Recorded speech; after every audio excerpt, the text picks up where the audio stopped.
you did that, And did you have to pay another $10 to get integrate, or did you have to pay another $70? no, I don't think you had to pay another 70. I don't remember what the upgrade cost was, if there even was any. Like, I'm confused on that.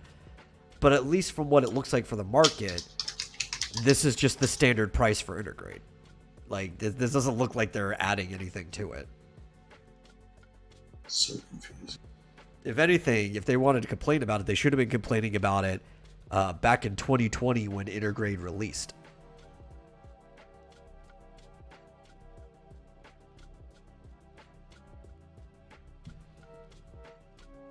Because it's been this price for a while now.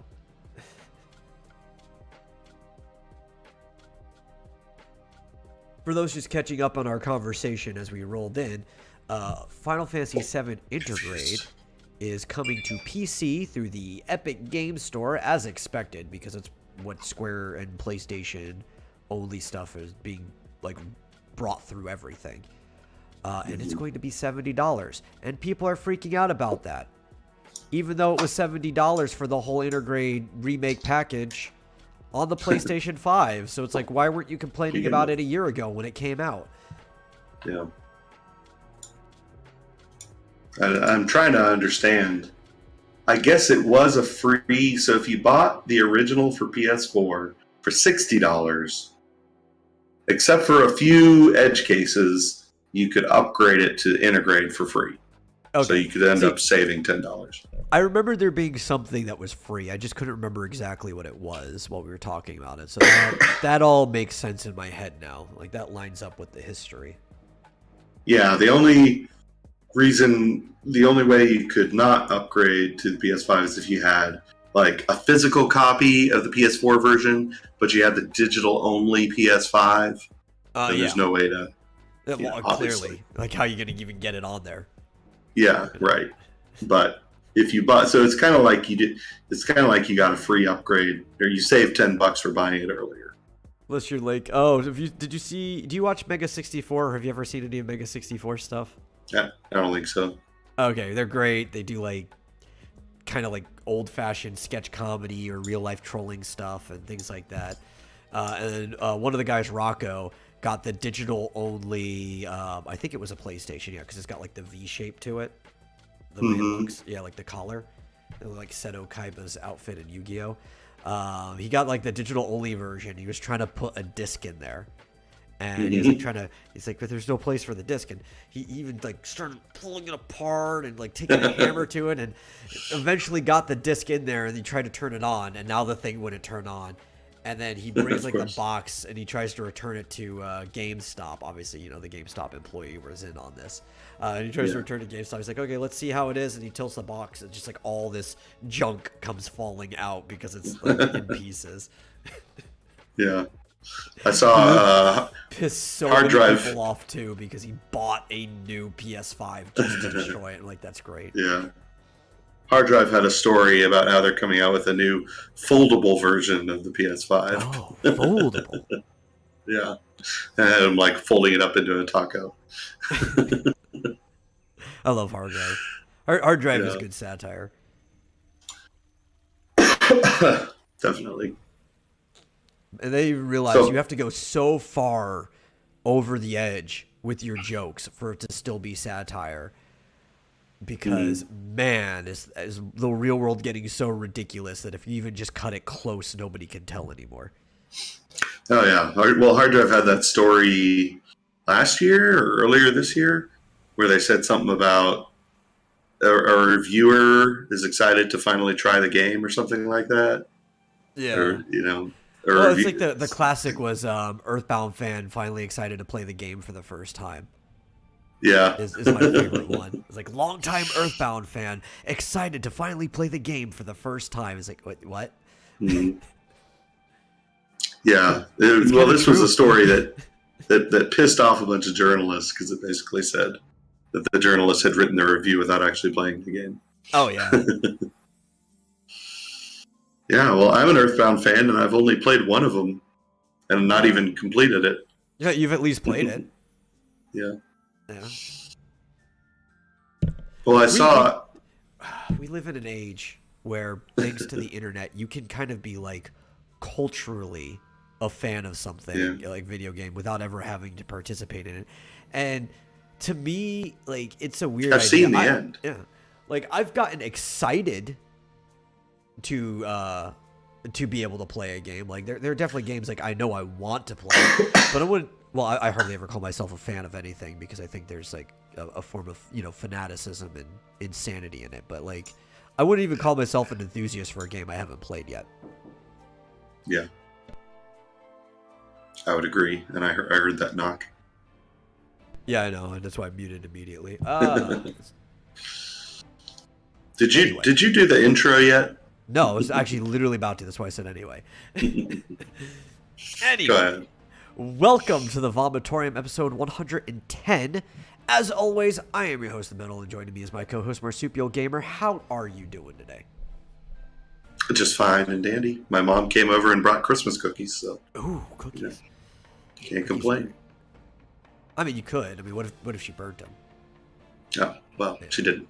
Oh, that's good. Now, they do have nuts in them, so I probably do have reason to complain, but...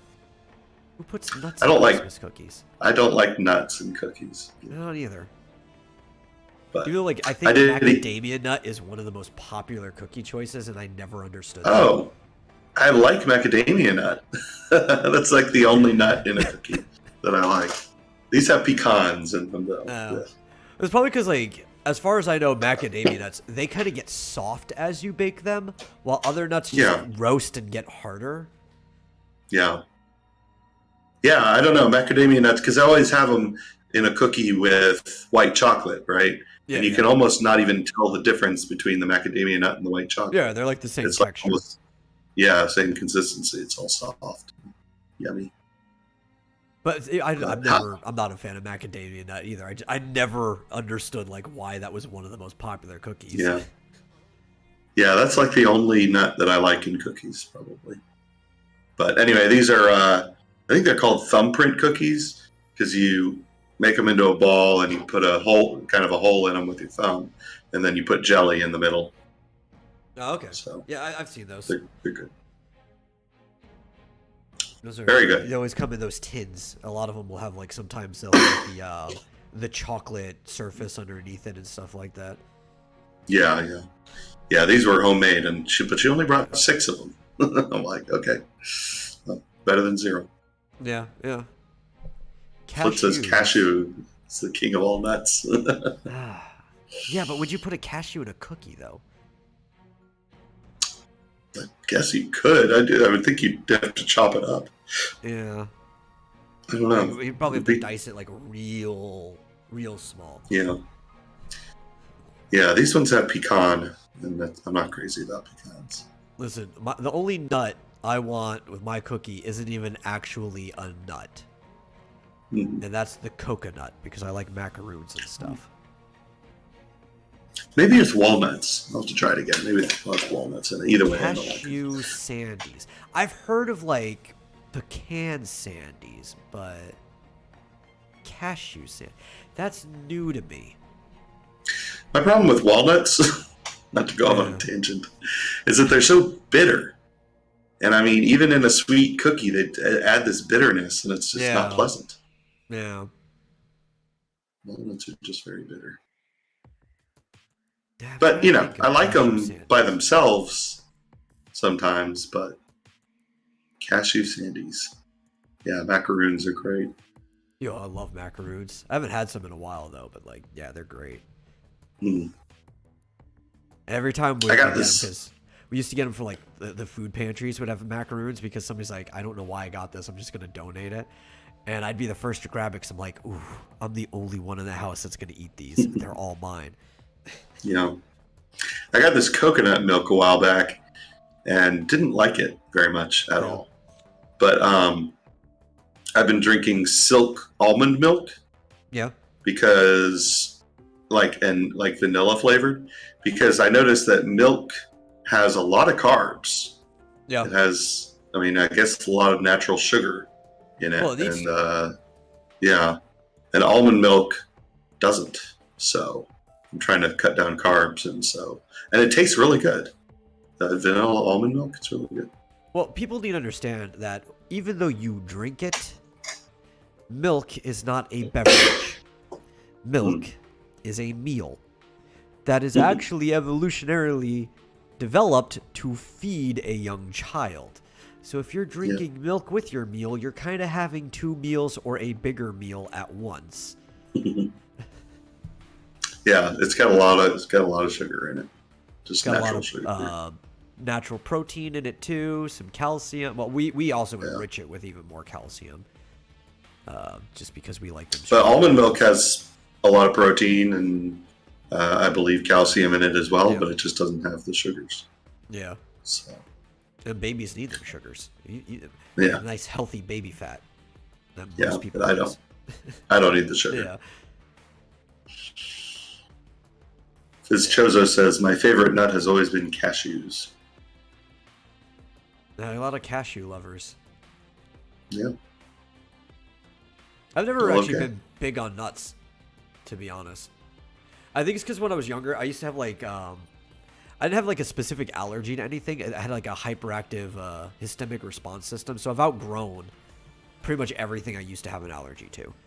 But I was having allergic reactions to all sorts of things as a kid. And nuts were kind of one of them. It made me very uncomfortable. So I kind of like never developed the taste for most nuts. Because that's avoiding them my entire life. But you know what? Something that's also technically not a nut, but is acceptable in cookies, peanuts. Yeah. Especially in the butter form.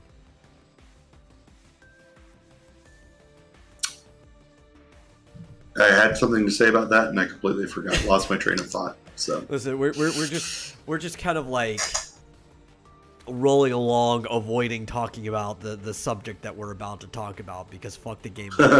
Cookies are just far more likable and entertaining than the fucking video game awards that I complain about every fucking year. Yeah, what is it? The Game Awards is a masterpiece, says Eagle. Yeah. The fucking like a game I like even won 2 awards, and I'm still saying it was rigged as fuck and don't give a shit. Which game are you talking about? Final Fantasy 14. Oh yeah, that's right. It won Best Ongoing. What was the other one? Community support. Oh yeah. And hey, Metroid Dread won Best Action Game or something. Yeah. Is that it? I think so. And I don't have a problem with. In front of me. Let me find it. It Takes Two winning Game of the Year or whatever. I mean, that's a good. It's a good game. Joshua Hughes says the Cult of Raven supports the Game Awards. Well, maybe that's why I'm not in the cult anymore. Well, I voted against that, so don't blame me. Oh, there was a vote? I'm assuming. Yeah, it was. Well, that's a weird thing. Because there's 2 categories that are almost the same. So, Best Action was won by Returnal. But then there's also a category called Best Action / Adventure, which is what Metroid Dread won. And I'm just like, why not just drop the action part and just have Best Adventure? It's really confusing to have 2 categories that say Best Action at the beginning of them. Yeah. It's weird. That's why I fucking hate. But anyway, the Game Awards are shit. They are. They always have been shit. Even since their inception. Here's the thing that really gets me going. I guess you could say. Yeah. I wouldn't say angry because I don't know. Maybe angry. Is that people are complaining that Nintendo didn't seem to participate. And I'm like, good for them. Good for fucking Nintendo. Like, why should they? Why would they feel at all obliged to do anything with or for the Game Awards? Well, I'm going to tell you why, right? Because it's well, they honestly sort of, but I'm talking about from the perspective of the people complaining, right? And it's because it is this kind of like cultural thing, right? Like a what's the word I'm looking for? A social obligation. You know how like social elites they'll have like, oh, you have to go to this party because it's this person's party. You have an obligation to go there type thing, right? It's like the same thing behind the Academy Awards. Like people have to show up to it, especially even if you're not being nominated, you have to go. You have to participate. It's a social obligation, expectation. And even more, some of the people complain, you're like, well, Nintendo even has games that are nominated, and in this case had a game that won. They need to at least show up, participate, send some type of representative, blah blah blah blah blah, because they're trying to enforce what the culture of corporate gaming is. And the thing about Nintendo is they are a big corporation. They're actually probably one of the largest corporations on the planet. It's just most of their funds and profits are hidden. They're not public. So people don't actually know how much money they have. But they're way bigger than Disney, if you actually look at Nintendo's value. But they're not part of corporate gaming. They're their own industry, and they don't give a shit about the cultural faux pas that are starting to pop up in the AAA industry. Mm-hmm. Well, it just seems like it is this random thing that popped up that one guy started, and now he's inviting all of these Hollywood weirdos to come and announce awards and shit. And it's like, who the hell are you? What the hell is this? Well, I think how does this have any legitimacy? It's not necessarily a random thing, because even from its inception, it had the sponsorship of several AAA game companies, right? Yeah. Like, this was actually kind of an industry-made thing by executives. It's not like developers or anything really have much influence on this. It's not even like most of the consumer base has any influence on this, aside from sales is like the only thing that can influence it at all. Among like the Game Awards, when you actually look at like the viewer choice and stuff and how it breaks down, 90% of the weight of the vote goes to journalists, and then the rest of the 10% is the entirety of the audience combined. Yeah, but so it's and like, I mean, if I were putting on a game, right? It's like the Academy Awards. It's all corporate. If I were putting on a Game Awards, I wouldn't have these Hollywood pukes, probably pedophiles, coming up on stage announcing winners.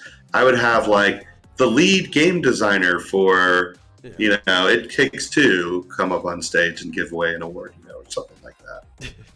Yeah. And the lead graphic artist of, such and such game, preferably an indie game, but, or, someone involved in Final Fantasy. Someone who's actually in the game industry.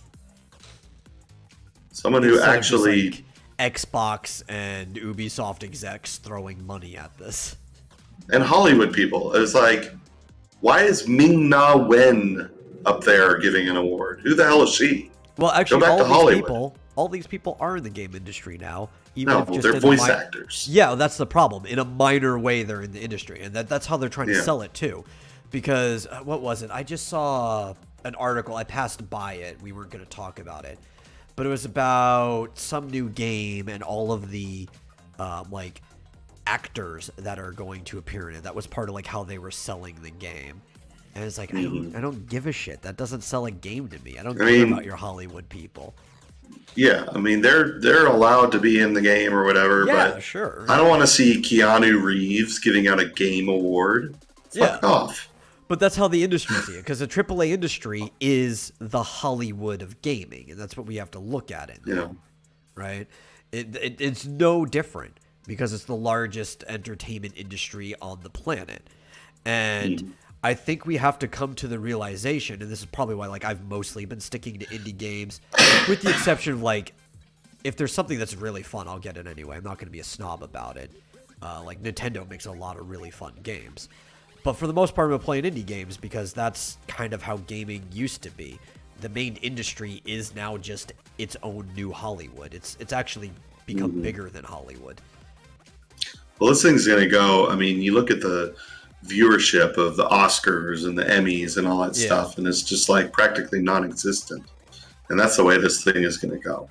I mean, eventually. I know it seems to be growing now, But like, as soon as I'll tell you what's going to happen is they're going to have more and more Hollywood people. They're going to go up there and say stuff like "fuck Trump" or whoever, and all this bullshit, and then and people are going to tune out. That's what's going to happen.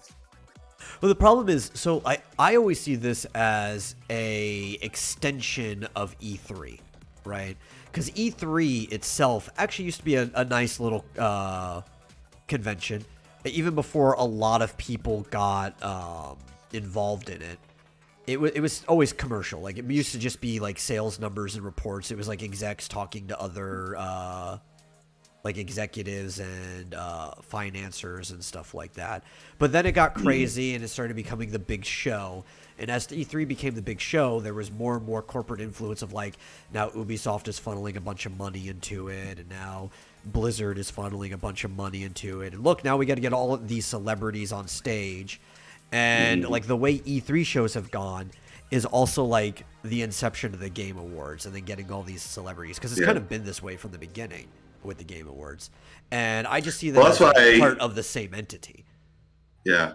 That's why as much as they are also a lefty organization, I much more respect the IGDA, the International Game Developers Association, and they do an award show at the Game Developer Conference every year, and I much more respect that. Even though the last time I went actually went to that Game Award show, it was in the height of Gamergate. And they got up there and were talking about respecting blah, blah, blah, and harassment. And it was like, okay, well, yeah, that's a bunch of bullshit. But still, I still respect that organization.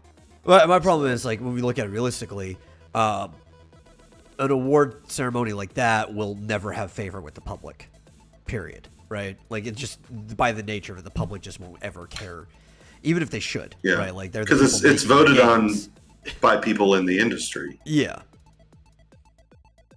It's never going to be as big as E3, but I never respected E3 either. Well, I mean, if we roll the clock back to like E3 during the late 90s, early, like right before it exploded in like 2000, I think, 4. And it was like the CES or whatever, the Consumer Electronics Show, and most of it was like investment meetings. It's like, hey, we're on stage, you guys are a bunch of journalists and investors and stuff, like basically like Forbes people. We're going to explain what our plan is for the next year so investors know what they want to do.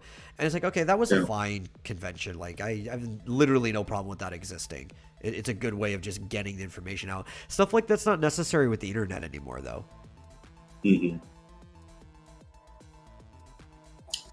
Yeah, I mean, you have like Nintendo Directs and stuff that I think are far more effective, and they're more often, and they're more focused, and they're just one company. So, well, and even think, like, if you want to do something that's just to investors and maybe some select journalists, assuming that we can rewind the clock to when games journalism wasn't the garbage that it is now. If you just want to have it with some investors and journalists, now you can just have a Zoom meeting with like 500 people in the audience. You don't even have to do like this big E3 thing to get everybody in one building. Yeah. Well, I'm a snob. I was a member of the IGDA, and I liked their show a lot. A lot better. And probably also because it really, really focused highly on mostly indie games. Yeah. I mean, it did, certainly they gave awards to AAA games as well, and that sort of thing. Yeah, the Game Awards pissed me off. I don't like them. I never have. Did they show? Sorry, go ahead. Oh, I was saying, it's like, unlike E3 where you can rewind the clock back to like before the aughts, the Game Awards only existed, I think like 2008, 2009 was the first one. So there was like never a time. 7 years. Or maybe, it actually might not even be that old. It might be like in the 2010s. There was never a time like before that you can rewind it. It's always been in this like post show E3 time. Right. Yeah. I was going to say, I heard a rumor, but I wasn't watching the show, so I don't know if it actually happened. Yeah. Was there a preview or trailer for Final Fantasy 16? Or was there not? I don't know. I didn't have time to catch up on all the trailers or anything. Okay. I'm guessing not. Because, I mean, there were rumors that there's going to be a Breath of the Wild 2 trailer, and that didn't happen. No. All we got was Breath of the Wild Sonic. Yeah. Yeah. Well, that looked cool. I don't know how I feel about it. Yeah, I saw that, and I feel like there was... Oh, well, and also the Sonic 2 movie trailer. Yeah, which we were talking about. I again, I'm just happy that they casted O'Shaughnessy as Tails. Yeah, that's pretty good. I'm definitely more interested in that than I was in the first one. But to be honest, even watching it way later, I don't agree with most people. I don't think the Sonic movie is good. It has literally all the problems that I still had with the first trailer because, the design was stupid. Don't get me wrong. The Sonic design before they fixed it was really stupid. That wasn't my problem with the trailer. Yeah. And all the problems I had, especially with the way Jim Carrey was acting as Eggman, all of my problems were still in that movie. I thought it was awful. But I don't know. This one looks like it has some promise. Maybe I'll watch it sooner after it's out of theaters than I did the first one. Knuckles looks pretty badass. Yeah. But yeah, Lorenzo says Breath of the Wild Sonic. You didn't see? There's a Breath of the Wild Sonic crossover. Yeah, it's called Sonic Frontiers. It's an open world Sonic game, which, they've tried that before, and it sucked, but it also wasn't a truly open world game. It was kind of like a hub world game, and we know that as Sonic 06. It looks truly open world like Breath of the Wild, at least from the screenshots. All they really had were like screenshots and stuff, but this one actually does look like a Breath of the Wild style game. Mm-hmm. Jim Carrey's still not fat.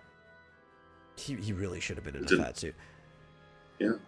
So it's because he's long and lanky, and outside of the center mass of Eggman, he is long and lanky. That would have been perfect. Mm-hmm. See, the real thing we're missing out is that Jim Carrey should be playing Waluigi in a movie. Yeah, really. Maybe he will be in the Mario movie. Who knows? Oh God, no. Opposite Chris Pratt. If it was live action, yeah, no, that's fine. But if it was animation, Charles Martinet voices half of the characters, right? He does Wario and Waluigi as well. What's the reason for Eggman not being fat? I don't know. Maybe they just thought it would look dumb. It's Jim Carrey. In a live action movie? Maybe he couldn't move around? He did put on some pudge in that fat suit for the Grinch. I don't know. Yeah. The Grinch had a pop. But it wasn't totally egg shaped. Give him some armor. Maybe they will. I mean, obviously we've only seen the trailer. Maybe there'll be a part where he gets in a big suit or something. Who knows? Mayhaps.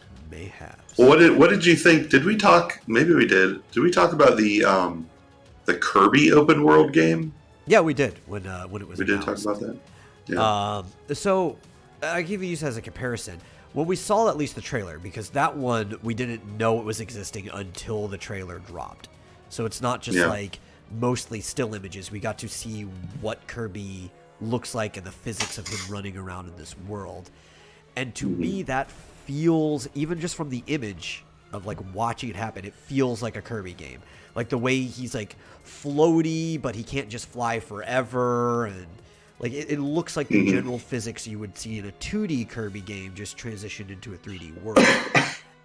So I'm excited for that one. I have hope that that's going to be a good game, especially because Kirby is Masahiro Sakurai's child, and he's not bundled up with Super Smash Brothers anymore. Now that that's done with development, that he can go back to working on Kirby. I am very skeptical of an open world Sonic game being good unless they're really taking the Breath of the Wild aspect of reimagining a Sonic game, because it might have some problems that a lot of Sonic games have with the initial idea. because the idea of playing Sonic is going fast, right? Mm-hmm. And a lot of the maps in Sonic games aren't designed for you to go fast. Like, you should have obstacles. I mean, they're obviously it's a platformer. There should be things that you need to, like, see them coming and be able to avoid them. But a lot of, like, the obstacles are things you can't see coming. Like, there'd be spikes that just pop up out of the ground, like impossible platformer stuff, and you just have to memorize that they're there the next time around. It's not like a hurdle that you have to jump or something. So if they reimagine how Sonic should be, I want to say, like, Sonic Advanced 1, 2, and 3 are really good versions or examples of this because their maps are designed to go fast. Then this could potentially be a really good game where you could just run around the whole map. Maybe you have to find secrets and stuff like that. There definitely needs to be loop-de-loops and stuff. Like, when I think of a Sonic game, I'm thinking of, like, a Hot Wheels track, but with, like, platforming obstacles. So well, I think 3D could be good because my problem with Sonic games in general is you can't see far enough ahead. Yeah, that's part of it too. And like you said, there's like things that come up too fast for you to react, and so it always slows you down. And if it was, I know I've seen games where it's, you know, behind the back Sonic. Yeah. But, you know, it would be potentially with modern hardware easier to like give you a longer distance vision so you can see ahead. But it would be nice to have loop-de-loops in there. Yeah, have them. Well, it's like I think there's only been one good 3D Sonic game, and it's not even an official Sonic game. It was a fan-made thing. And it's the Sonic Robo Blast series, which is basically using the Doom engine, funnily enough. They made it in Doom. They took like the original Sonic game. There's also a Sonic Robo Blast 2 where they took Sonic 2, and they just made 3D maps that were inspired by those original maps, and it's just a full 3D Sonic game. And that's fun, actually. Like, I highly recommend people go download Sonic Robo Blast if they've never played it. But other than that, I can't think of a single good 3D Sonic game, even with large scope. And I think one of the reasons why Sonic Advanced 1, 2, and 3 are good is the initial Sonic games are 3, 4, right? Mm-hmm. And so, like you said, you can't even see some things coming up. Spikes that are already up are kind of fair because you can see them as you're running. You can jump over them, but then there's spikes that just pop up out of nowhere and stuff like that. But the advanced games are on the Game Boy Advance, which has a slightly wider screen. It's not like 69, but it's still wider than the traditional 3-4. And you can see a little bit further. And they also narrow it some too. So like you actually have almost a widescreen view on the advanced games. And the maps are also made for you to go fast as well. So if they think from that perspective, they might be able to make a good game. You think? Yeah, I'm saying might. It's possible, you know. What's opinion on Sonic Adventures? Yeah. Sonic Adventure 1, not DX, the original version, is a redeemable game. Sonic Adventures 2 is hot garbage and always was, and people are nostalgic for it just because of the soundtrack and Shadow the Hedgehog. And I will stand by that take.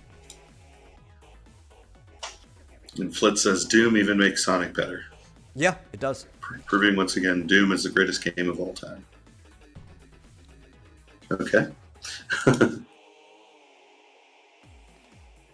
Yeah, no, Sonic Adventure 2 is hot trash. What about the Shadow the Hedgehog game?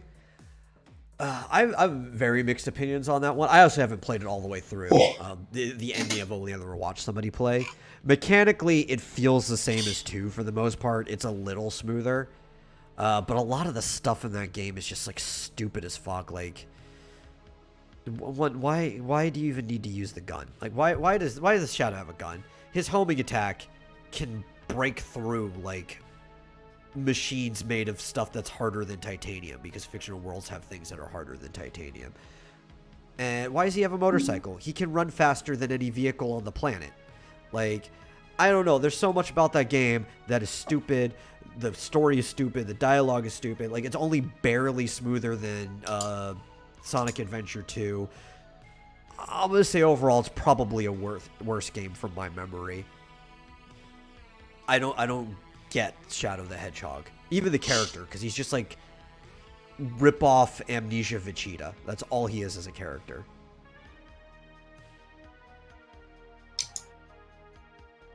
Yeah.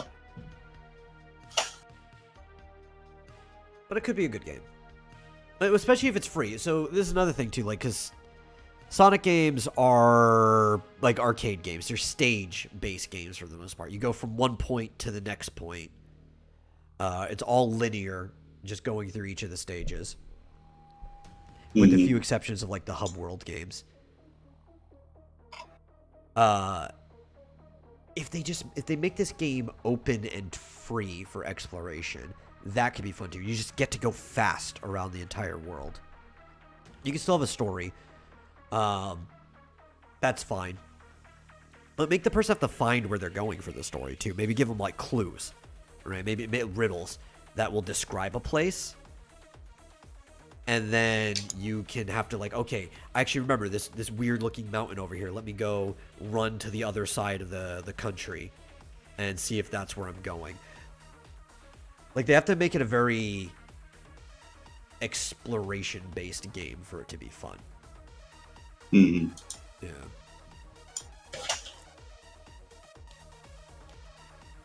So it says Joshua BTFO'd. Yeah.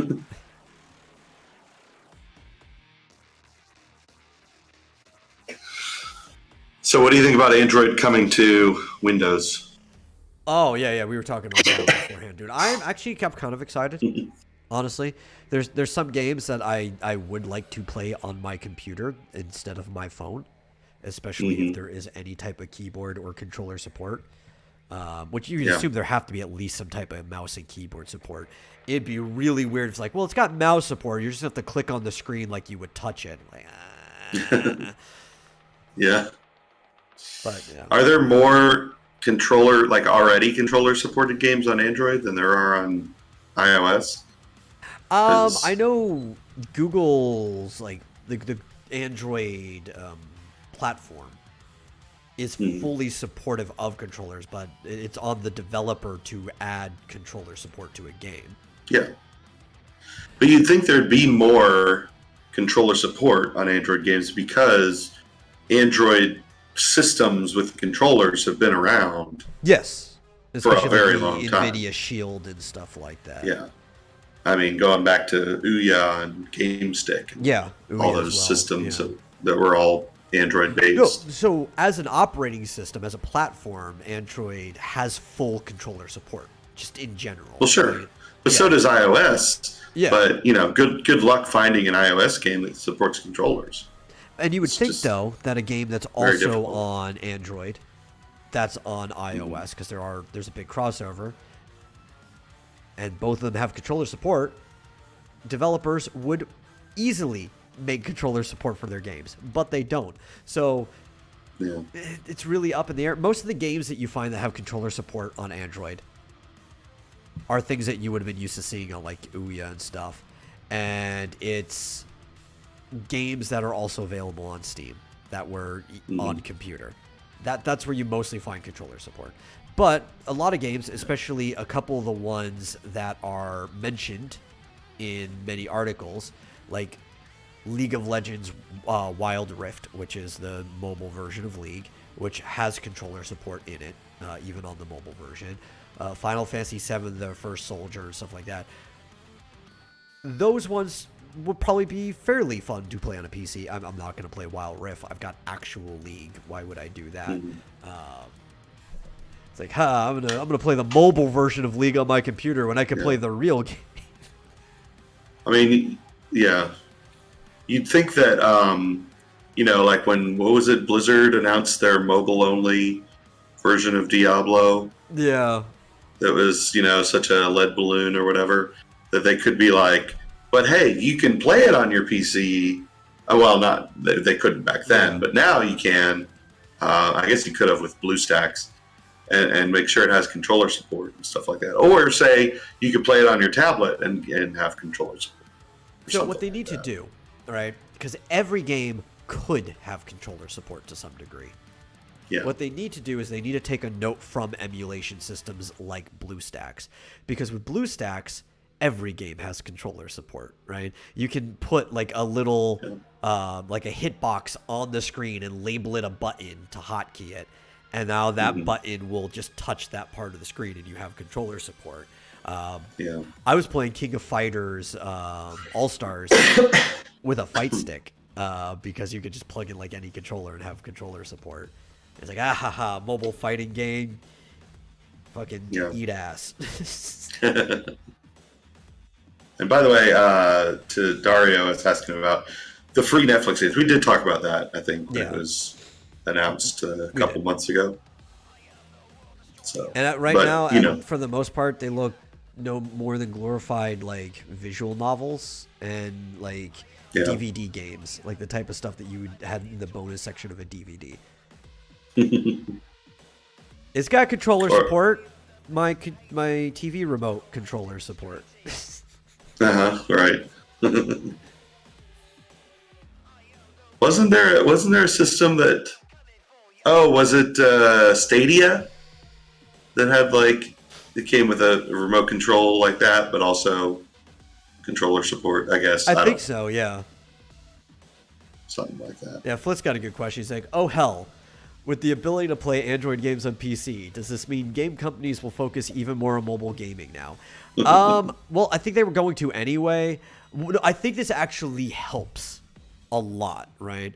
Because some of the best things I've seen in mobile gaming, whether you like the game or not, but just how it's handled, has been things like Genshin Impact, where it is a mobile game that is fully functional as a console or PC platform game, right? Like I've played, it doesn't feel like I'm playing a mobile game when I'm playing it on my PC, right? It feels like I'm playing a game that was made for PC. I think we'll start to see more games that are built with both platforms in mind, which we've already started to see. There's a lot of games that are like on Switch, on even PlayStation that are like that. Pokemon Unite was built like that. It's a MOBA that works on the Switch and on your smartphone. So I think we're just going to start seeing more of a blurred line between the mobile gaming and console gaming market, which still may not necessarily be a good thing. But because there's still such a big drive for the high-end console game, that I don't think we're going to see some of the stuff we're used to disappearing either. But I think that this is actually probably good for indie developers, right? Because there's no reason a game like, say, Stardew Valley couldn't be played on mobile, right? And we're going to see more and more like game maker studios and different smaller engines be built with mobile support so you can make games for both at the same time. But for those who I don't know if we actually explained what we're talking about, that Google is bringing the Google Play Store to Windows 10 and 11. So you'll be able to download and, presumably play it in some sort of emulator that will be included. So there's going to be a Play Store app that plays Android games on Windows. Not on Mac, though. Strange. So I think part of this, too, is because they know BlueStacks is the only... I'm trying to remember. There was another good one that I had. Start with an N. I can't remember the name, though. Nox? But there are several. It might have been Nox Player? I think it was Nox Player, yeah. Just, Night. But... Which does work on the Mac, by the way. Yeah. I had both at one time because some APKs just work better on one than the other. It just depends how they're optimized. They want to compete. They're like, okay, people are playing our stuff otherwise, but outside of BlueStacks, which does let you spend money on the Google Play Store, I think Nox does now too. They're subverting a lot of stuff where people have like hacked versions of APK. And Google understands that a lot about piracy is accessibility, right? If something's not accessible to somebody, it'll be pirated. So while this won't stop everybody, because a lot of people want their unrooted, bootlegged version of the game, most people wouldn't download an emulator if there is one built into your computer that you can just get it legally and standard through. Yeah. I think it's a smart move by Google. Now, a lot of mobile games have switched to free to play with in-app purchases. Yeah, I think for that very reason, because they know it's just going to be pirated anyway. yeah, and everything's on So the server end. So as long as you keep it on the server yeah, end, piracy doesn't matter. yeah, if you can get people to make in-app purchases. But yeah, I mean, this potentially could make it more cost-effective, more reasonable for developers to do premium games on Android rather than free to play. Yeah, well, especially Potentially. if it's strictly through the Play Store and it's not just going to be like, well, we're also going to add more and more games individually to the Microsoft Store that just has a Play player. This could actually hurt Steam quite a bit because like there is quite a few like mobile games, especially from Square, where they would make a PC port of the game and then hold it there, and you could use your Steam wallet to pay the company directly and stuff like that, and Steam would get a small cut, so that would help them. They're not the only one. A couple other marketplaces would do that. Final Fantasy Mobius, which was a game I liked a lot, is a good example of that, where it had its own application. Because who's going to need that now that you can just play directly the APK version on your computer? So I think we might see less and less of like standalone versions of games like that. Mm-hmm. And you mentioned you had some of the mobile versions of Final Fantasy games on Android. See, I bought a bunch on Steam that I probably wouldn't have bought if I could have played the mobile versions that I probably already own. It's been a while, but I probably own a few on Android. 5 and 6 before the Pixel remasters were literally just the like iOS Android versions of it. If this was a thing, is like, well, why would anybody pay for that? It's like you already have a version that exists on your phone that you could play between your phone and computer. Yeah, that's what's going to hurt that. It's like, why have two different versions of a game, even if you can sync logins, when you can just buy the game once, and now it's both on your computer and on your phone. Yeah. Should be interesting. Yeah. I don't know if there's any word on when that's coming out. But... Yeah, just sometime next year. That's it. It just says in 2022. Doesn't even have a season. But there's definitely like certain games, like First Soldier, Final Fantasy VII. That's being built to be like a battle royale type game. Yeah, I'm sure they're building it to be fully playable on the phone, but something like that would probably be better experienced on a bigger screen. I know they were talking about making a port of it for PlayStation. Maybe a port of it will end up on the Switch or whatever. So why not have a version that can be played on PC?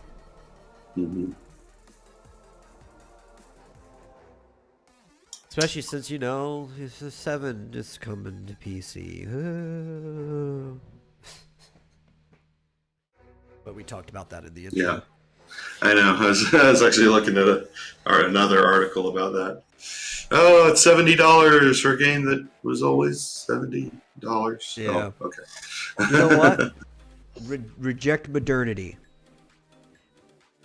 Pick up the original Final Fantasy VII for like $5.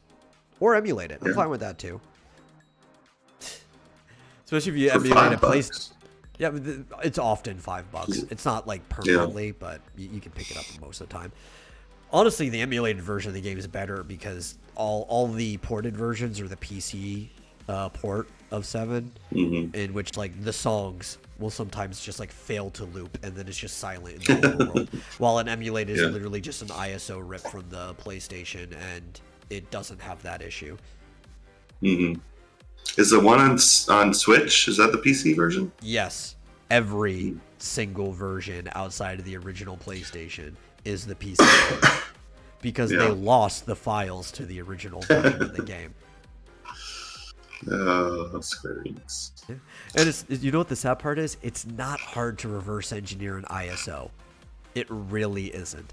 They could go get an image file of the PlayStation game, have some engineers spend like a month optimizing it, and they would have a permanent better copy of the original Final Fantasy VII for ports. But they don't give a shit. because that takes work in paying people any amount of money when they already have the PC files that they could just port over and over again. Mm-hmm. Welcome to the AAA industry. Who is, not to, go off on a tangent here, but who is Colleen O'Shaughnessy? That's the voice actor for Tails in the video. I know, but who is she? She's a voice actor. What else has she been? Oh, I don't know off the top of my head. I actually really only know her for Tails. I'm sure she's done other things. Okay. Yeah. All right. Well, never mind. I saw that name again, and I'm like, wait, who is that? She's probably been like some anime and stuff like that too. It's just like a lot of these people get around. Let me see what else. IMDb will usually solve the problem. No, that's okay. I don't care. Oh, she was Ino in Naruto? Okay, that makes sense. Oh, okay. Let's see. Oh, she was Danny Phantom's older sister, Jazz. That's cool. Trying to think what else. She played Janet in Avengers, Earth's Mightiest Heroes. Yeah, she's been quite. Hey, you want to see things? You want to see something cool? It came in the mail today. Yeah. I don't know if you can hear it. Ta-da! Oh, that is cool. It's a fridge. Yeah. What are you going to put in it? It's the Xbox mini fridge. That's right. It even has lights. You going to put Just in got like, that some like carbonated water and stuff in there? Or? Yeah, well, probably a lot of Pepsi. A lot of Pepsi. I like that lights out there. Complaining about milk having too much carbs. I'm just going to put a lot of Pepsi in there. Well, Diet Pepsi. Yeah. Dude, Diet Pepsi makes you fat. What are you talking about? Well, Pepsi Max. It has like Splenda. Splenda doesn't raise your blood sugar. But Splenda makes you fat. No, it doesn't. Zero calories. It does. Yeah, there's this misconception about fake sugars that people don't understand, and it's actually been a problem for years. You're actually far more likely to get fat off of diet soda than normal soda, though you would get fat off of both. And diet sodas are really only good for people who have specifically blood sugar problems, like if they have tendencies for high blood sugar or diabetes, because your body really doesn't know what the fuck to do with these fake sugars. And there's really only one thing they can do with it. Churn it into fat. And it's really hard to burn off.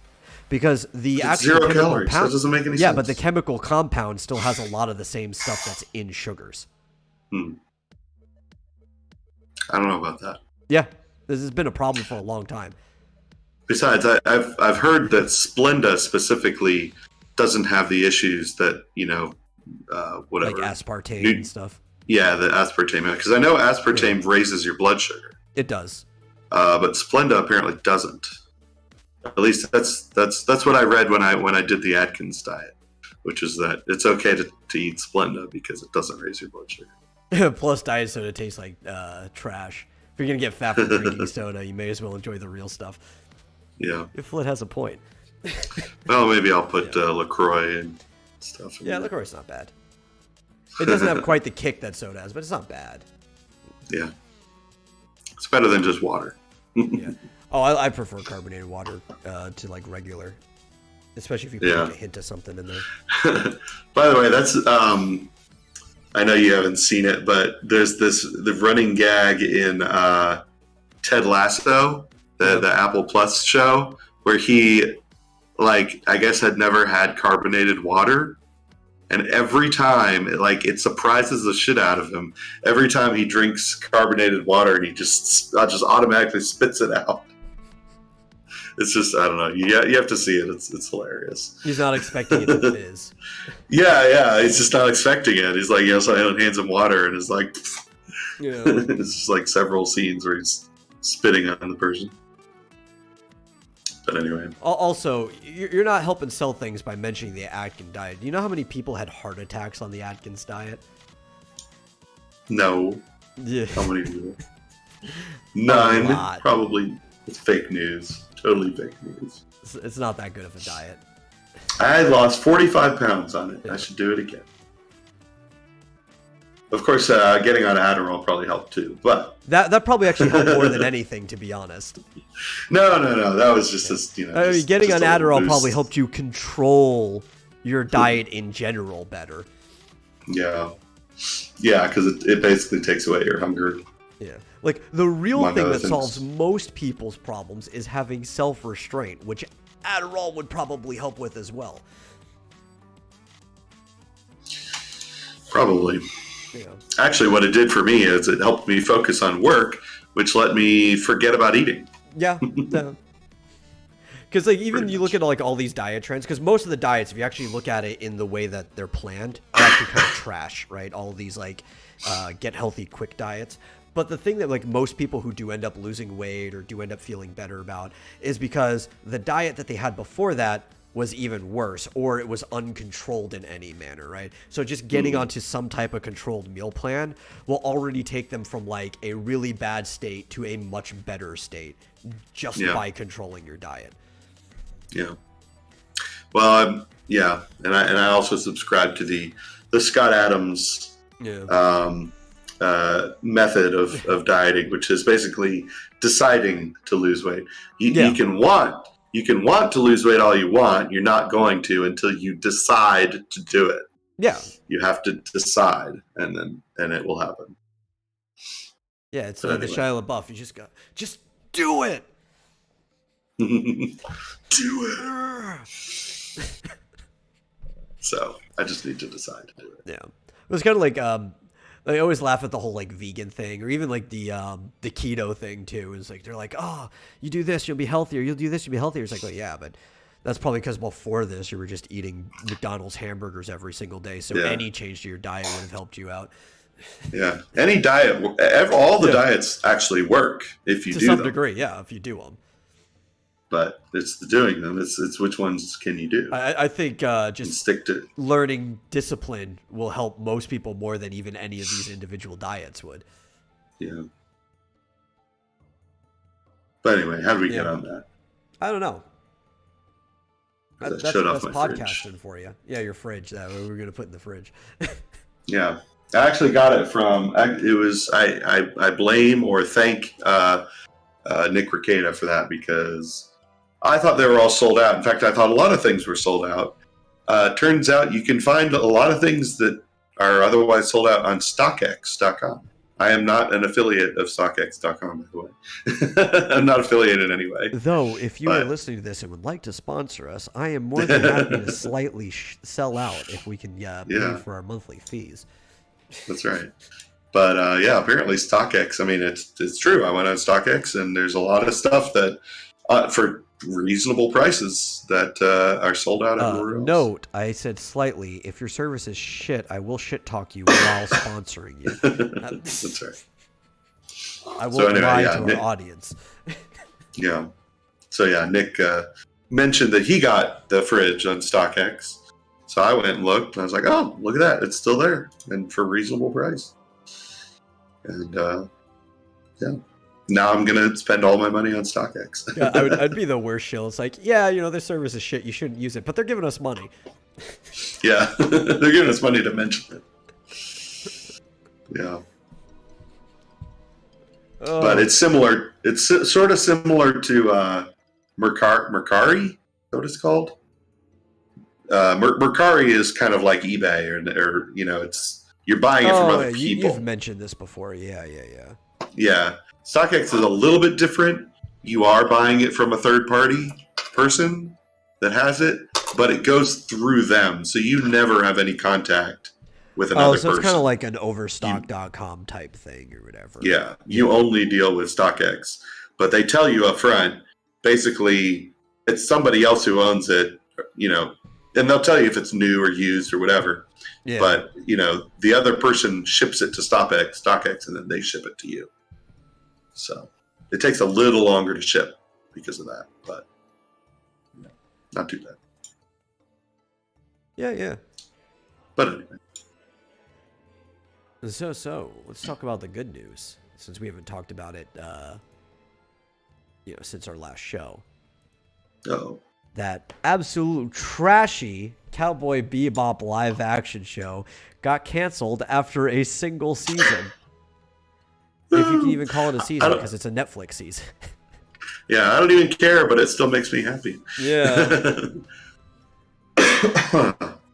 And hopefully this did so bad, and the online backlash to the announcement, hopefully they'll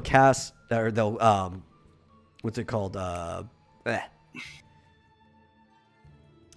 Cancel.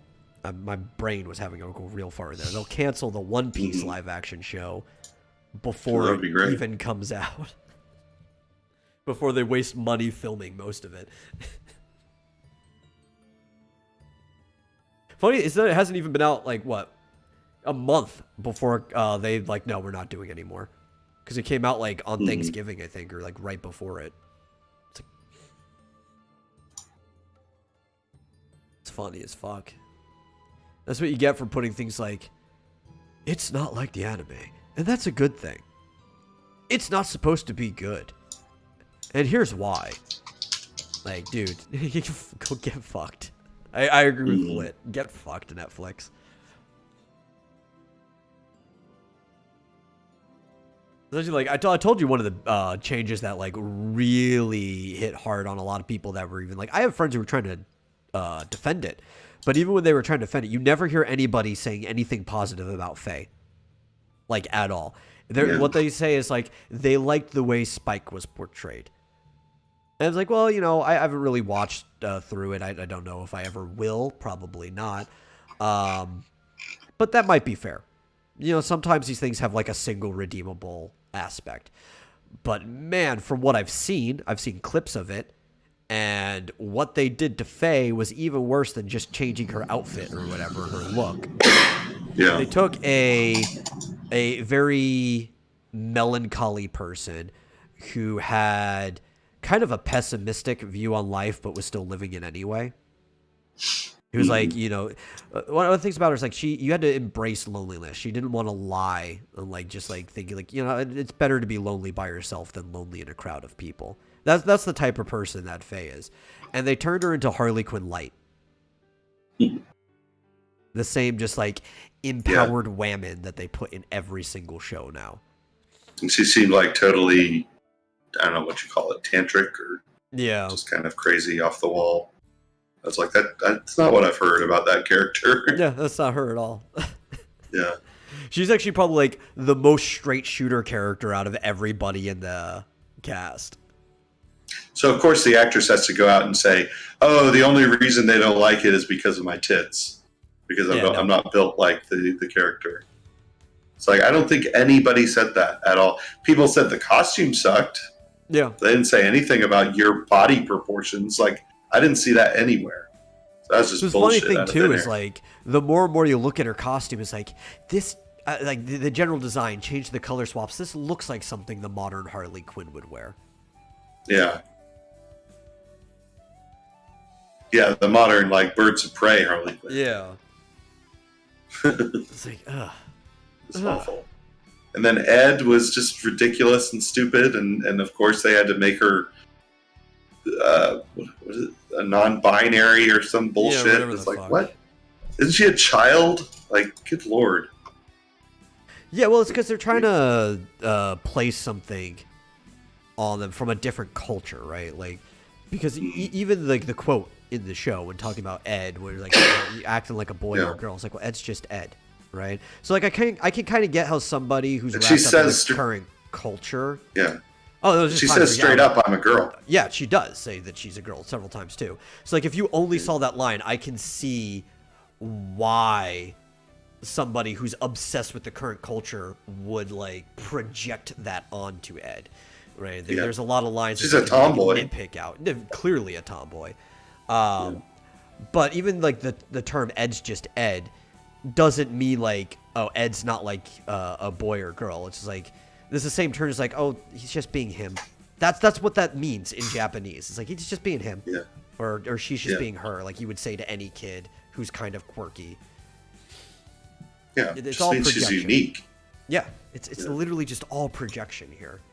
Yeah, bro, Yeah. Faye is a tragic character.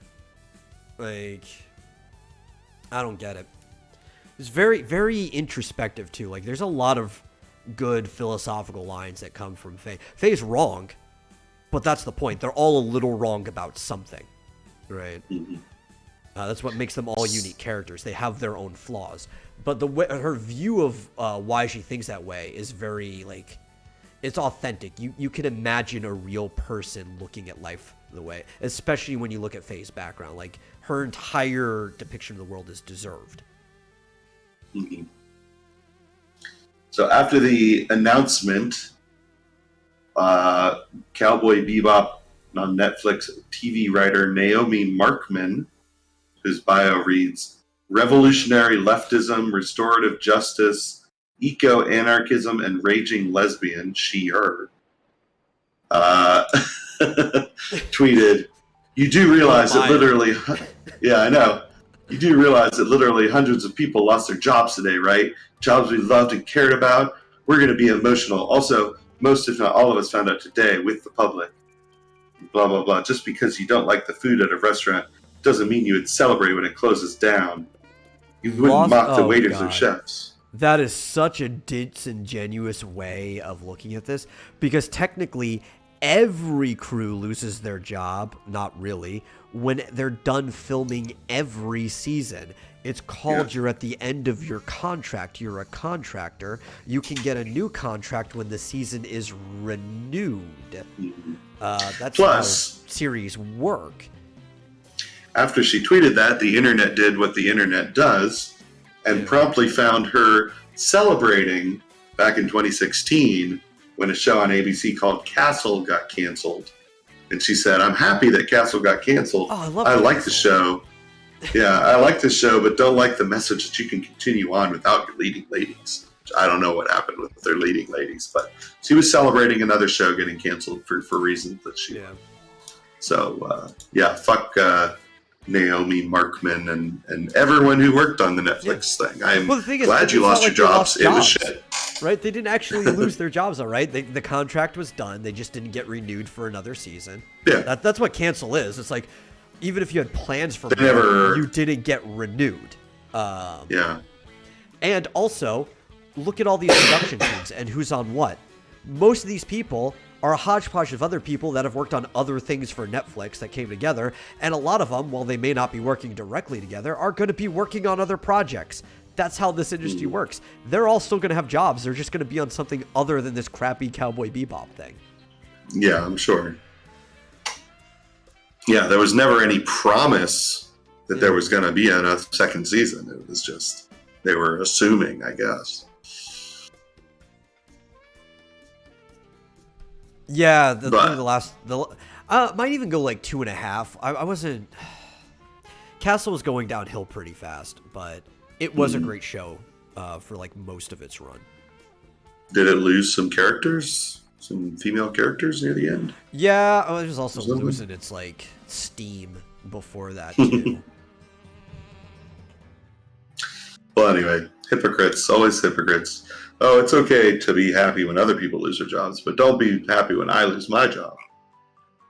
Like, I remember I wouldn't even say Castle was canceled, right? Even though technically it's the same thing. It was just, it wasn't renewed. Its views had dropped crazily too, and they had more like new stuff with better deals coming on.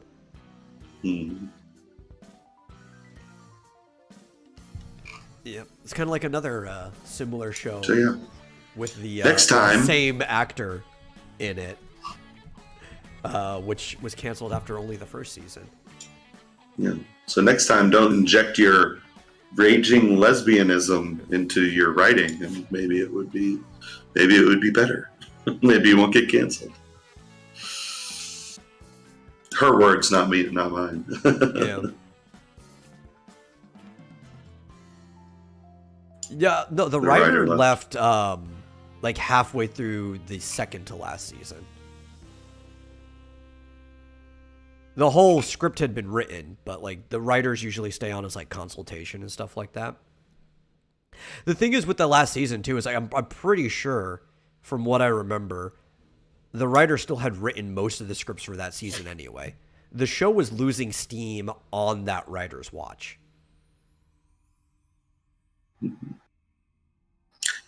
So did you see the new Spider-Verse movie trailer?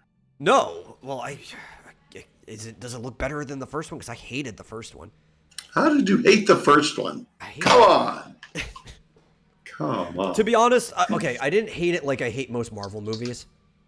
So I'm probably going to hate this too. One, Peter still didn't feel like Peter. But I understand it was supposed to be a different Peter. I hated the janky animation.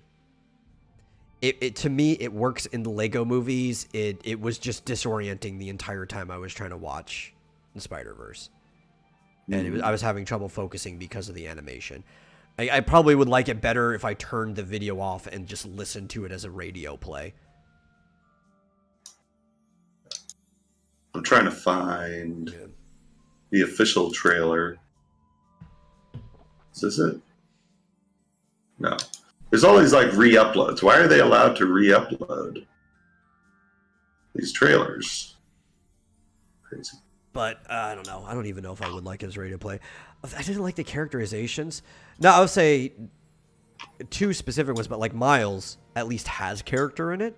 I've never liked Miles Morales, but in the comics, he's like as flat as a brick when it comes to personality. At least in Spider-Verse, he had a personality. Yeah. Well, it's the same style. Yeah. This one's called Across the Spider-Verse.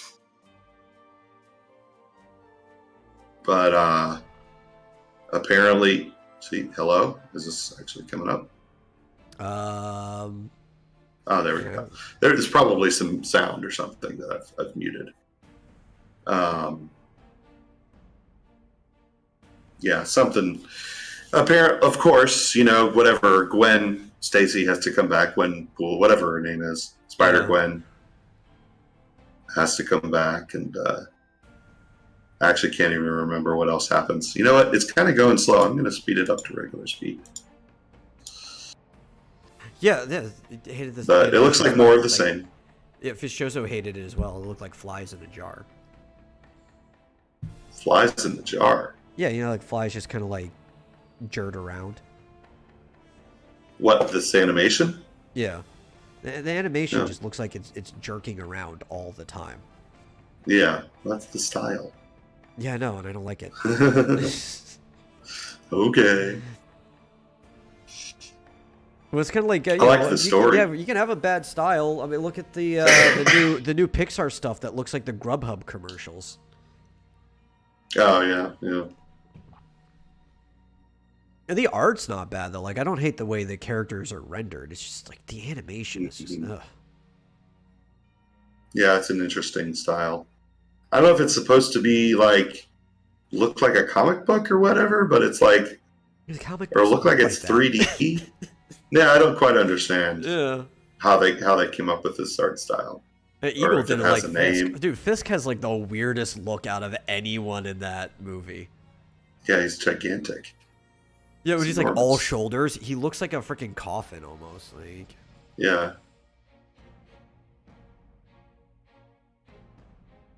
So now, who is this? Who's this dude? Which dude? The blue one? This guy that grabbed him. Slow down a little. Remember that outfit? That doesn't kind of somewhat looks like the 99, but it definitely isn't. Maybe I don't know. Yeah, it's some other Spider-Man, right? Something. I don't know. Like I'm that. not like super like familiar with everybody else is saying 99. Okay. I thought it might have been 99 because I know 99 is like mostly blue with red. I'm not like super familiar with like all of the Spider family, Spider-Verse stuff. I mean, for the most part, I've really only ever liked Peter Parker. And one of the reasons for that is everybody else is not Peter Parker. As in they're trying to be like Peter, but they're not quite Peter. And it's just like, make your own character. That's why, like, at least from what I've heard, trying to watch the movie, like, trying to separate the audio from the visuals, I do like Miles better in that than I have in the comics, because in the comics he's off-brand Peter Parker. That's all he is. He kind of has his own personality in there. He's not quite just off-brand Peter Parker. More of these characters would be better if that was the case. But I've never had a reason to care about other Spider-Man characters. Yeah. Kingpin and Spider-Verse didn't have any personality. Well, he didn't have a lot of screen time.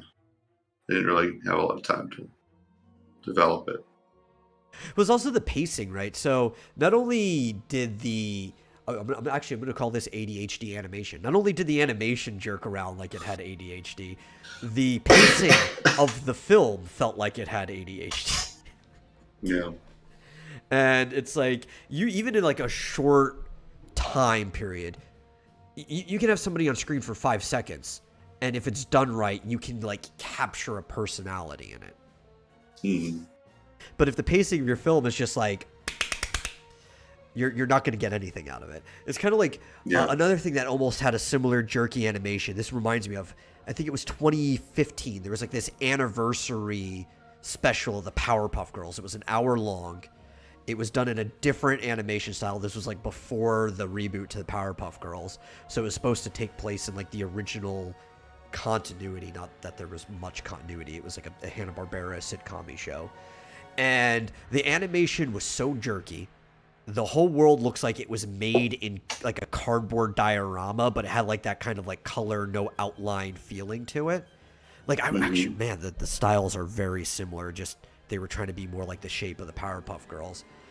I wouldn't even be surprised if part of the same studios were involved somehow.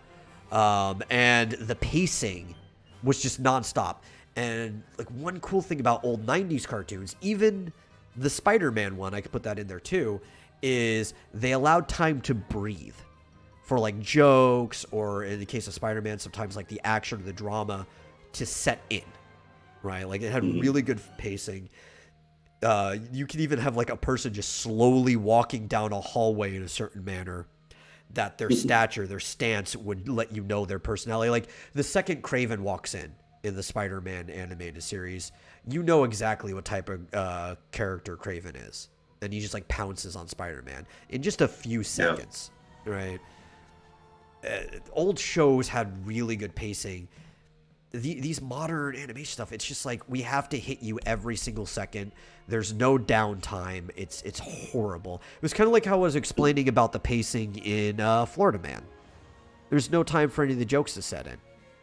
Yeah. I agree with Fitzchozo, though. Miles Morales is just a carbon copy of Peter Parker. It's just like... But he's also not as good as Peter Parker. That's the problem, too, right? It's off-brand Peter Parker. Yeah, we're just going to parallel everything with Peter Parker, but black and not as good. Yeah. And all that does is hurt what... I mean, if you really took him seriously, probably could have been a good character if you just made him his own thing. Yeah. That's why Static Shock's so good. But why? Because Static Shock, in many ways, was supposed to be like, I want to make Spider-Man, but I don't have access to Spider-Man. So we made this whole new character with his own personality, similar backstory, right? And, like, everyone loves Static Shock for the most part because he feels unique and he's got his own personality and drama and tension in relationships. And Miles Morales is like an attempt to make Static Shock, but not as good because we actually have the access to the Spider-Man property. And you know, in this, and I don't know if I'm guessing it's not exactly how it happened in the comics, but in that Into the Spider-Verse movie, they gave him an Uncle Ben, right? His uncle turned out to be like a bad guy at first. His uncle is the Prowler. Right. That's in the comics, and then, oh, it is. Okay. Yeah. So like in the movie, he dies, and it's like that's his Uncle Ben. Okay. So they just like completely remade Peter Parker. Well, I mean, slight differences, but still. I think it was different. Like, did he lose? I think in the comics he lost his dad because I think the Prowler still stayed around. Like he had something that was like Uncle Ben, but it wasn't like a 1-to-1. But honestly, like Uncle Ben is Peter's dad. He's not a biological, but he's the guy who raised him. You know. Yeah.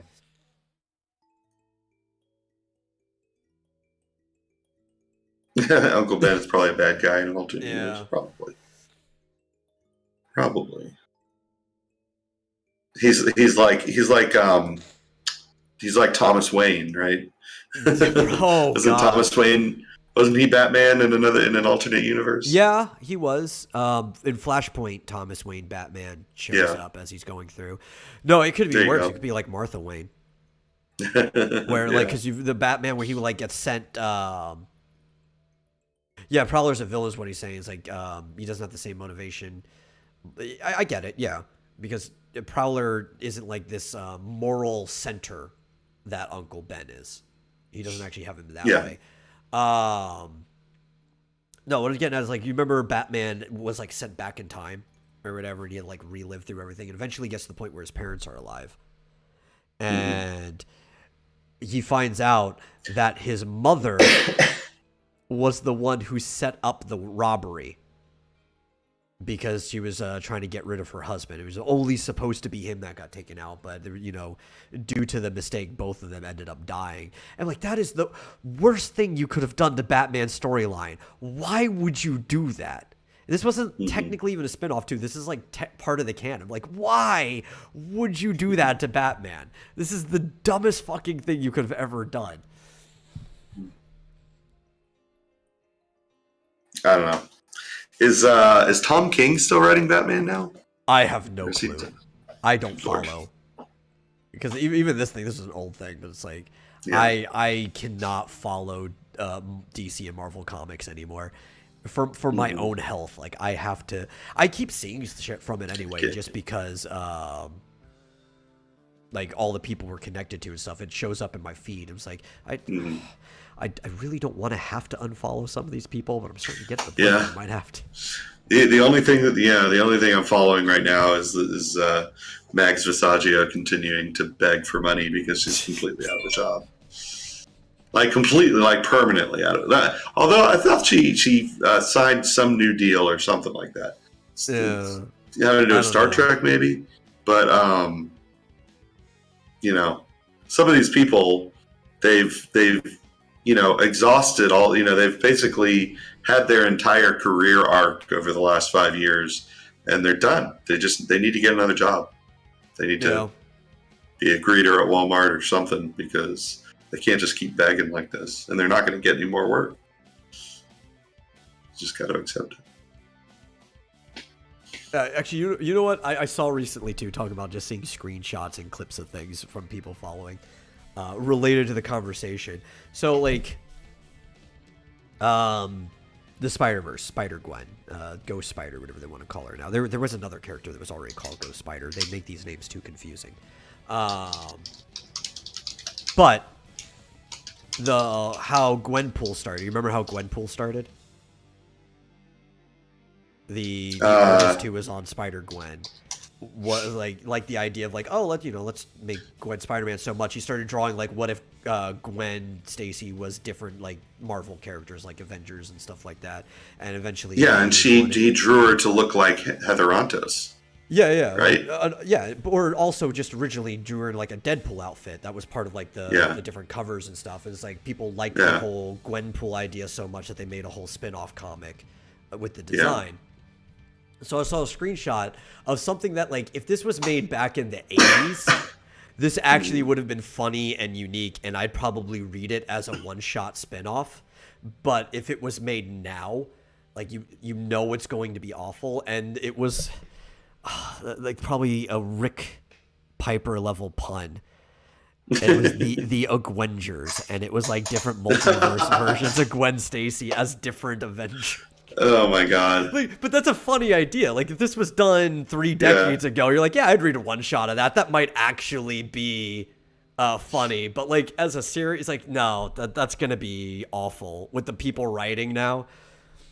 Well, I mean, that's like a good enough joke for like a one shot picture, you could do a what if or a cover. Used to do these fun little one shot what ifs before back in the maybe back in the 60s, like a 14 page, you could do like an Ash Kid one shot. Like it'd be a funny joke. You could get a few different jokes out of it too. Maybe she doesn't get along with herself because the reason she's all these different ones because they have different personalities in the other universe. Like you could do something in a short span story, but like a whole series with the people who are writing shit now, you don't even have like the talented writers from back then.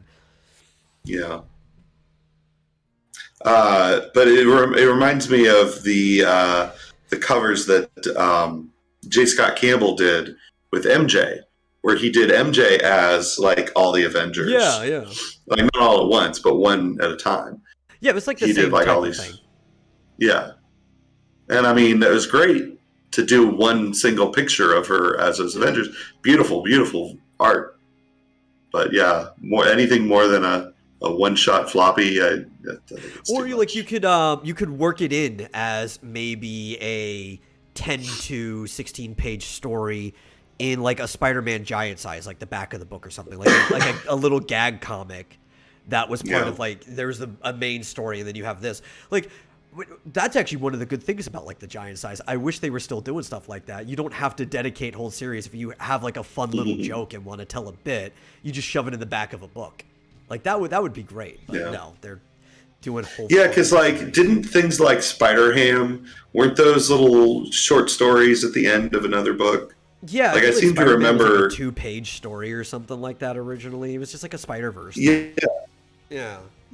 Like at the end of a Spider-Man comic, they'd have like a little Spider-Ham short story thing with just like 2 or 4 pages. Yeah, especially if like you're running short, right? Like, oh man, this story, I don't really want to like stretch it thin.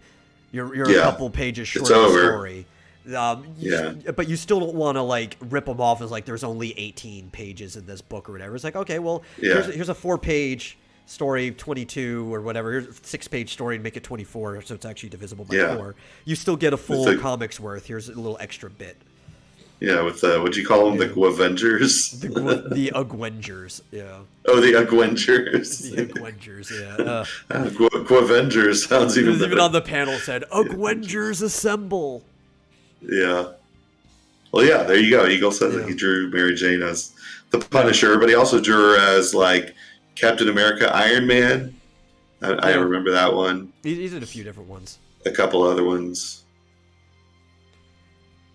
Yeah. Oh, and I always love it anytime Campbell draws Mary Jane because he just does her more justice than anybody else does. And then I found out he's just drawing his wife. Yeah. Like her face, that's just his wife. It's like, oh, that's so cute. Like, that's really sweet. Man, if I could draw and then, that like, well, all of her mannerisms are like other women that he's known in his life. He's just like using his wife as a model, but also making her feel real by taking bits and pieces from people he's known. Yeah, like I like the one that he did that was, making fun of the one where she's sitting on the couch with Spider-Man in the background and she's holding the coffee. Like, he did one that was making fun of that. Yeah. Well, he did one where he's making fun of that, where she's like lying back, she's got like guacamole on her stomach, eating chips. I didn't she's see like, that you one. think you didn't see that one? Or she's no, like, I didn't. I can't sit that way. What are you thinking? Or something like that. Oh my god! Yeah, no, I didn't see that. That's funny.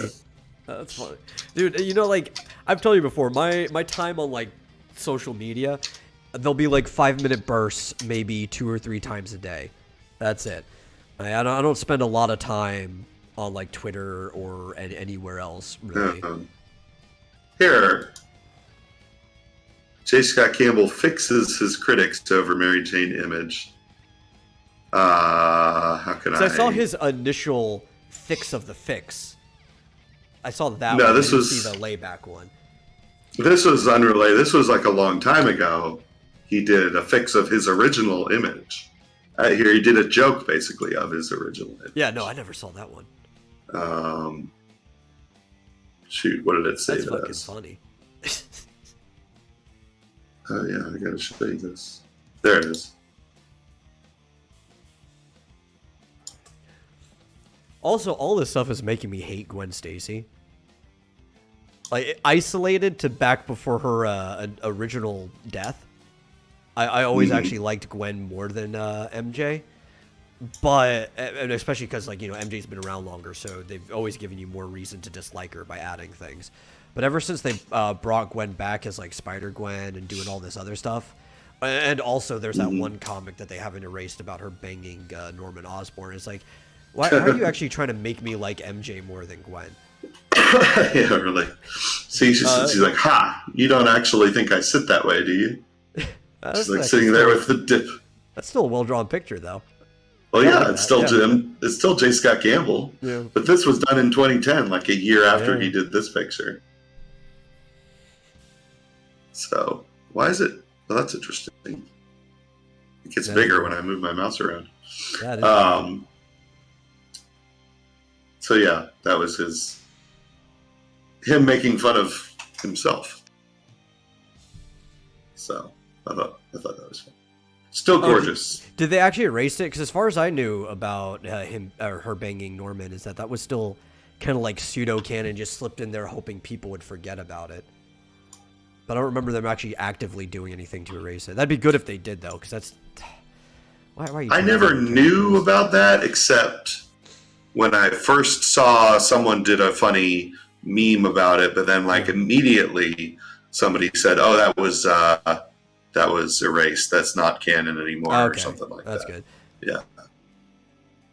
Yeah, it was a whole ass comic, man. Like. Yeah. Yeah, it was that meme where the two kids are texting each other, you know, where the girl is texting like this and the guy is texting like this, and then he's just smiling, and then it shows her getting banged by the Green Goblin. There was recently retconned that Osborn had implanted memories and Gwen never actually said, okay. So we were seeing her memories? Is that so it was retconned, but you know, it's retconned in a believable way because it's not like Osborn hasn't, you know, done tomfoolery with technology to fuck with people before. I'm not against that as long as the event never actually happened. The one redeemable thing about recent comics. They need to retcon out the whole last 5 or 6 years, in my opinion. You know what? No, even further than that. Let's retcon the last 3 decades out of comics. Let's go back to like 85. When was One More Day? Restart. One More Day? That was back in the aughts. To retcon One More Day, we have to get rid of all of Civil War, which I'm fine with. Last week, this Wednesday, right? After we finished this show, I went on to another show, and I helped bitch about how bad Civil War is for 3 hours straight. Get rid of that too, which gets rid of One More Day, because that's when Peter revealed himself to the world as part of Civil War. That's when Aunt May got shot, and that led to all of those events. Let's back in 2007. Yeah. 2007. See, I had already given up on Spider-Man. I gave up reading Spider-Man back in like 2003. Let's just rewind everything to like 85 and just start over from there. I think that's just safer. I like the stuff around the late 90s, though. Yeah, but you know, they can sit as their own thing. But I'm talking about for like continuity's sake. Let's just rewind it back to 85 and just start from there. I guess. It's a safe They did that once. No bleed over. They did that back in the 90s. They did a reboot, like a total reboot of Spider-Man, where they retold his origins. And I thought at the time they were seriously like rebooting from scratch and just kind of completely starting over. But then they kind of just dropped that whole thing. And then they also like rebooted everything with the Ultimate Comics, which I always hated. Yeah, where they just basically rehashed like year one of all of Stan's stuff or the original stuff, stuff too, and I where they basically said universe. That like the accident that created Spider-Man also created Doc Ock and stuff like that. So I'm trying to tie everything together of characters who weren't even invented when the origin first came out and stuff like that. Yeah. Which I thought was a cool idea, but then they just kind of dropped it. Okay.